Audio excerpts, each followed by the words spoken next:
Well, hello, and welcome to the Rock Metal Podcast. I am your host, John Harris, and today on the Rock Metal Podcast, we have Siren. They've got a new album called Back from the Dead, as well as a documentary that's going to be popping up. So we're going to be chatting about both. And right now I'm being joined by Todd, who's going to be sharing all of this wonderful information. So, Todd, welcome to the show. Thanks, John. I appreciate it. I'm glad to be here. Absolutely great to have you on. Now, man, where do we start? We start with the album, we start with the documentary. Which gave birth to which? Was it the documentary idea that gave birth to the album, or was it the album that gave birth to the documentary idea, or are they not even related? Well, the whole thing started when Siren got asked to play at the Keep It True festival in Germany, and that's what got Siren back together after all these years. It was like 30 years the band hadn't done anything. And Keep It True was a festival in Germany, and they had an interest in bringing Siren back. And Ed and Doug got back together and kind of patched things up.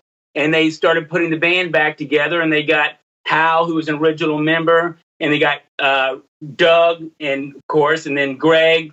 And they needed a lead guitar player. They were trying to get a couple of the other original guitar players, but they couldn't quite make it happen. So I came in. I'm the only non-original member in the band. Whoa. And yeah, and it just kind of came together, and we started rehearsing for this concert, and that was basically going to be it. And then a record label over there wanted to put together an anthology, and they put together all the old Siren music, plus we recorded 4 new songs. And then we went over there, and Ed is friends with Chris Jericho, who's the wrestler, and he's in Fozzy, and he's an entrepreneur. And kind of Chris got a hold of the story and kind of started thinking maybe it would be interesting to make a documentary. So he sent Nathan Mowry with us, and him and Julian filmed the whole thing. And then a year or more later, they just put it all together. And in the interim, after the festival, we decided to do an album. So then we started doing the album. So the documentary is just coming out now, and the album has been out for a little while. But in this day and age, we're just really promoting it like it's a brand new release. Mm-hmm.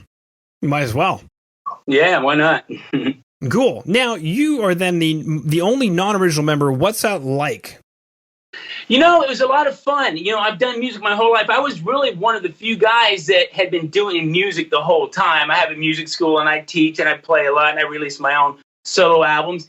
So I kind of think I helped them from the musical end of it. But the cool thing was that I was doing a lot of kind of fusion rock, instrumental kind of guitar albums, and it got me the opportunity to go back to my youth, go back to when I was 20 playing in these metal bands, because I played in metal bands, with Siren the same time, a band called Atomic Opera, and we were, friends, and Ed actually played drums at a couple of gigs with that band. So it was just a real blast to go back and really relive my youth and play metal again. And it really made me realize how much I love the genre and how much I love playing metal and writing metal songs. And it was just a complete blast. So it was a great opportunity. Yeah. It kind of brings me to an interesting question. You said you love playing metal, but you kind of got away from it for a while. What is it about metal that juices you? God, it's just the power of it. And there's nothing like having a guitar that's in tune, playing through a nice amp and getting that high gain sound, and even playing simple stuff, that heavy chugging. It's just a masculine, powerful thing. And it's just, something that I think every guy and a lot of girls love. It's just, there's things like, original bands that I love, like Saxon and AC/DC and Accept and all those original bands. And I love them just as much as I ever did. And I enjoy listening to them. The new Priest album is fantastic. And I just, I've had a real renaissance with music because I'm coming back from maybe a slightly less cerebral, outlook on music.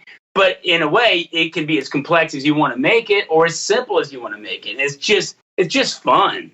Mm-hmm. Yeah. Now, when you're doing a music school, are there any students who've come in who are metalheads and you revive maybe some of it for a student or two? Well, a lot of the kids love metal, and, anybody that plays guitar, especially kids, it's funny. When I was teaching 25 years ago, everybody's bringing in Ozzy and Accept and all this heavy music, and they're still bringing the same stuff in today. So now with the way kids see and listen to music is they go search it out. It's not being blasted on the radio. When I was 20, they were playing Ozzy on the radio, and they were playing Black Sabbath, Heaven and Hell on the radio. now these kids go out and find it. So they're finding basically the same music. And a lot of these newer bands and younger bands are playing in that style too, that traditional power metal style, which is my love. I respect a lot of the heavier bands and the kind of more brutal vocal style, but what I love is just that heavy but melodic style. And that's where, where my ear is, and that's where I came from. Mm-hmm. It's funny you mention that because I teach guitar as well, and there's a new student I just got in, young guy, super young guy, and I said, what kind of stuff are you into? And he's like, man, I really want to learn Hendrix. I really want to learn Buddy Holly. It's just like, wow, okay, cool. Yeah, sure, that's fascinating. It really is. Very cool. Now, take us a bit through, you mentioned recording some new material. So then, did you take part in writing some material? I wrote the majority of it. Hal and Ed contributed some lyrics, and Doug contributed some lyrics. But for the most part, I wrote a big chunk of it, and everybody played on it, and everybody played amazing. It was really kind of a great opportunity there too, because I started writing a few things, and I wasn't sure if they wanted me to contribute too much. And then Doug was like, wow, you're in my head. This is exactly what I'm hearing. So I kind of did a little bit more. I wasn't even going to write lyrics initially, but then I started throwing some ideas out, and it just really started working and clicking. And they were all cool enough to let me kind of just go for it. And I wrote a big chunk of it. And I really had a blast, just like I said before, going back to my roots and playing the old school metal. And it's kind of nice to write in a box like that. When you say, okay, and Ed was the producer, and Ed basically channeled me.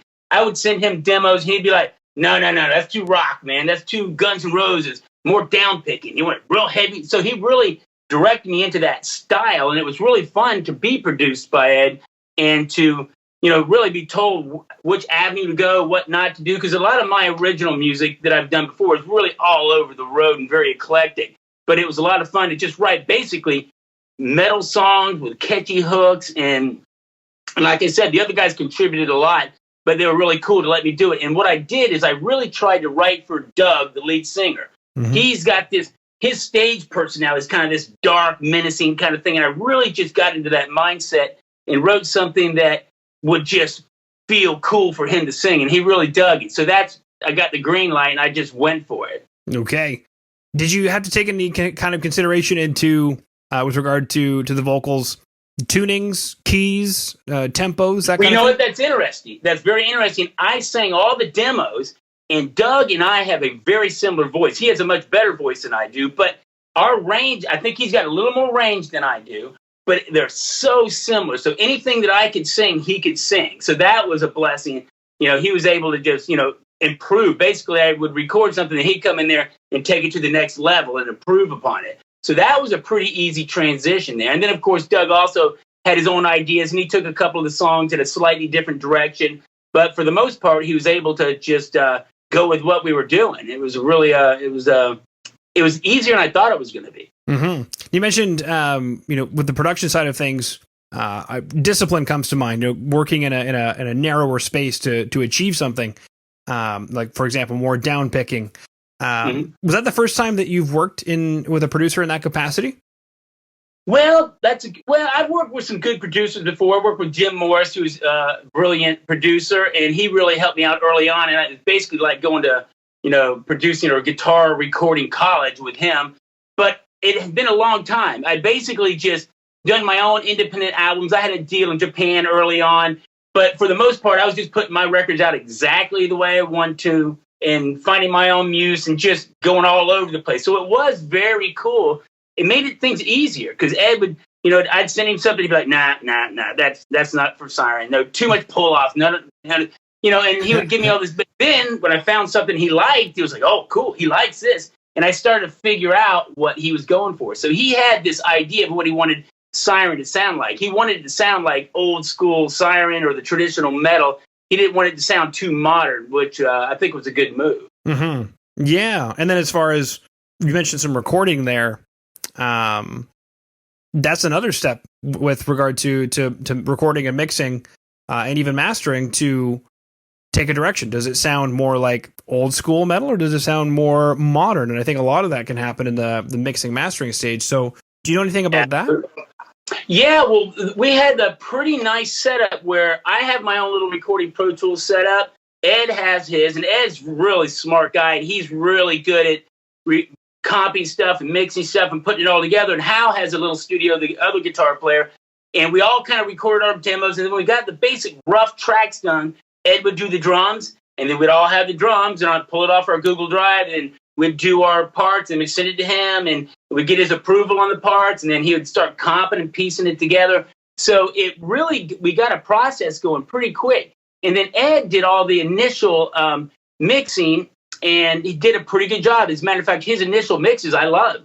But then we took it to Jim Morris, who I spoke of earlier, from Morris Sound, and he really took it to the next level. And we went ahead and had him mix it a little bit and master it. And he had Ed go back and redo a couple of things and kind of really taught Ed a few things about how to prepare a mix.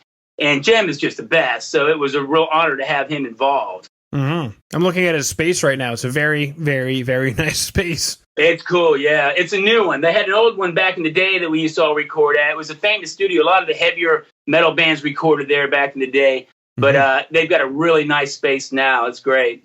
Cool. Very cool stuff. Now, going back to a couple of the tracks here. So I'm trying to remember if this is a lyric video or a music video, but Blade Serenade. Yep. Take us through this track. I'm looking it up right now. Lyric video. Cool. So this is obviously an important song because it gets the lyric video. Right.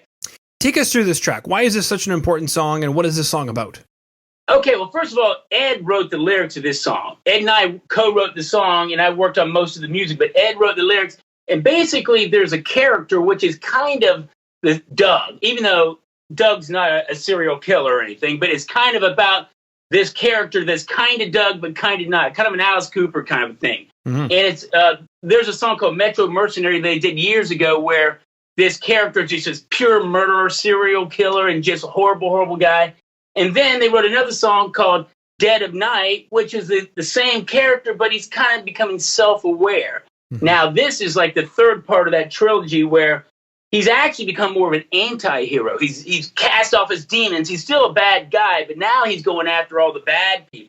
And he's trying to make, good on some of his horrible deeds in the past. And additionally, Ed included a lot of lyrics that speak back to the old songs and the old band. So it's almost like a combination of all the old stuff in there along with the new birth of the character who's now an anti-hero. And he's not just an pure evil. He's just kind of evil, but he does good stuff. Kind of like Dexter.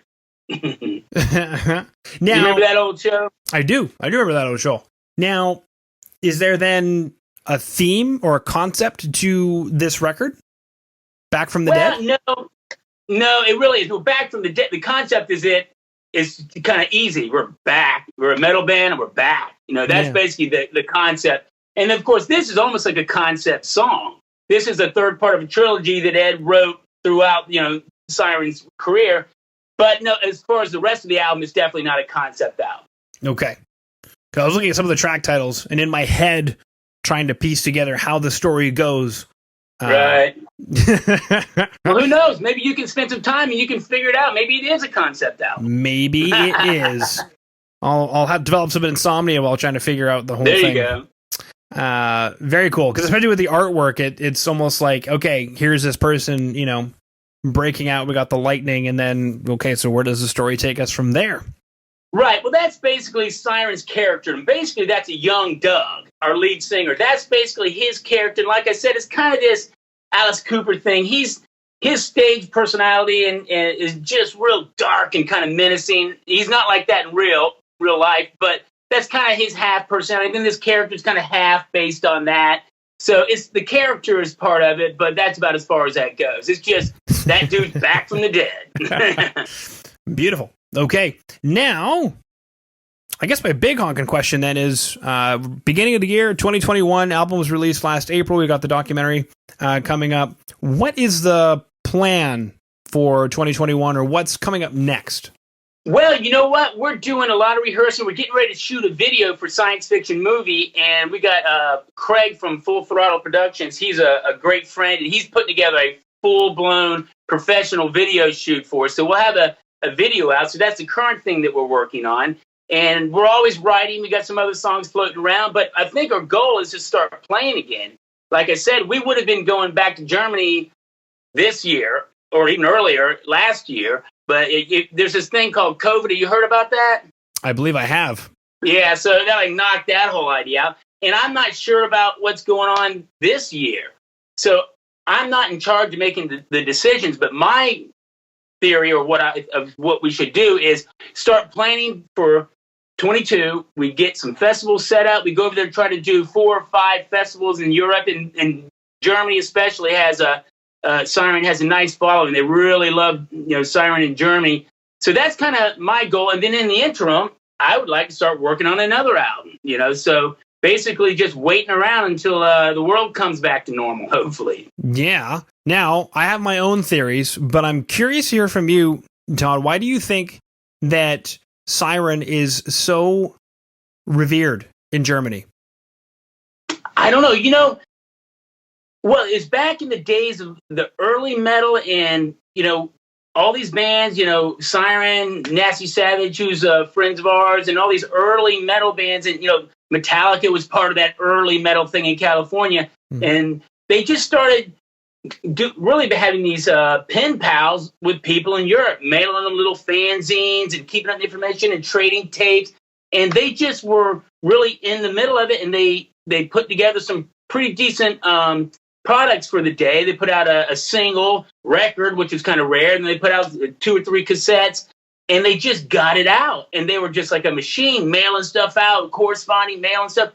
And it's one of those things where, it's just kids pick up on something. It's just, oh, this is our thing. It sounds a little rough, but these guys are from America, and it's just, and I think a lot of those tapes got copied to where, there might have been 10,000, 20,000 people listening to those copied tapes. And then they got a record deal, and Doug went over there and recorded a couple of records, and it just did enough to have a fan base. In Europe, in Germany especially, is really unique. Those fans just love their metal. I mean, there's guys my age and older that have been into metal from day one since they were 14, and they're 60 and they're still into it just as much. They have their leather jackets and their denim vests and all their patches, and they just love it. It's not like in America where we all grow up and get jobs and just stop that nonsense. That's just part of their life. And then there's young people too. There's a lot of kids that are into it. So the big joke in the doc was, it's like 1982 again. It's like we went over there and it's like, this is like 1982. It was just amazing. So I guess they just got into it and they just still like it, still love it. Mm-hmm. What was your favorite part about being in Germany? Is it the food? Is it the chocolate? Is it the ladies? Is it just the metal? No, it was being able to play Rockstar for a week. It was amazing. You get up there and play in front of 5,000 people. They know the songs. They knew who I was. And I was like the new guy. They knew who I was. We had an autograph signing thing, and they all knew exactly everybody's name and what they'd played on. And we had like an hour and a half of just signing stuff.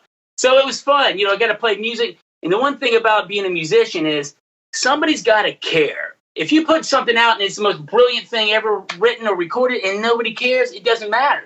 Right. So it's just such an honor to be a part of this and go over there and have people that, oh, I love it so much. It's so amazing. That's just, that's what it's all about. Doing something, creating something that people like and want to hear, because it's so depressing to spend 1,000 hours on something. Everybody's like, yeah, it's all right. And no one cares, Nobody gets my genius. I know, exactly. Right. Okay, sweet. So we've covered an awful lot. Is there anything that I missed that you wanted to touch base on, Todd? No, but just we're still doing it, and we're going to try to be involved in as many different things as we can, and we're just having fun. We don't take it too seriously. We know we're not going to get rich the way the music industry is now, but we're looking for some opportunities. I want to thank Chris Jericho for putting the documentary out, Nathan Mowry, who did an excellent job. They made us look good because it could have been bad. They could have made us look horrible, and things could have gone a lot worse, but thank God it went okay, and it turned out right. And just thank everybody in the band for letting me be a part of it. Doug, Greg, who's a bass player, Hal, guitar, and Ed, of course, is the drummer and the mastermind but for all the organization. He's kind of like our CEO. Okay, perfect. Beautiful. Well, then, that concludes all my questions. So I just wanted to thank you for coming on to the Rock Metal Podcast today, Todd. Thanks a lot. I appreciate it. It's nice to meet you, John.